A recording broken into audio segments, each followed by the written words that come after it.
Pour cuisiner le matin avant de démarrer le jeûne, parfois il faut se lever très tôt, justement. S'il faut se remettre à tout cuisiner le matin, donc il y a des femmes qui sont obligées de se lever à peut-être 3 heures, 4 heures du matin. Mais imaginez si en réalité il y avait eu une pré-préparation qui a des restes de la veille. La personne qui cuisine gagne au moins 2 heures de sommeil, quoi, parce qu'elle a juste à se lever, réchauffer, et voilà. Donc sur la question donc du sommeil, ce qu'il est bien de faire, d'avoir son iftar assez tôt, pas trop tard. On revient sur la question aussi de la qualité du repas à cette heure-là. C'est important de ne pas faire trop gras, de ne pas faire trop salé, de ne pas faire trop... Parce que ce sont des éléments de repas qui peuvent ralentir le processus de la digestion, comme j'avais dit. Et donc, le processus de l'endormissement sera perturbé et la qualité du sommeil également sera perturbée. Pour quelqu'un qui jeûne, qui a besoin d'optimiser son repos, ce n'est pas une bonne chose. Donc, il y a déjà ça. S'assurer de l'avoir.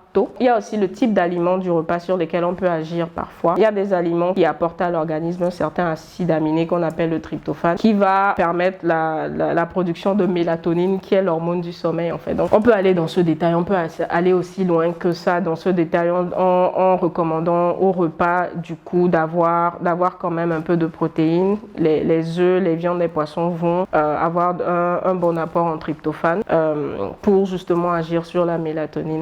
Pour certaines personnes, c'est aussi recommandé de peut-être avoir une petite activité physique après le repas. De la marche, un peu de marche rapide par exemple, peut favoriser l'endormissement pour certaines personnes et une meilleure qualité du sommeil. Et comme je disais, si on s'organise bien par rapport à la préparation du repas du soir, on gagne en temps. Et donc c'est recommandé de préparer dans la mesure du possible beaucoup de choses la veille pour pouvoir dormir un peu plus longtemps le lendemain matin. Par rapport à la gestion du sommeil pendant le ramadan, je crois que ce sont les quelques petites astuces et conseils que je pourrais donner.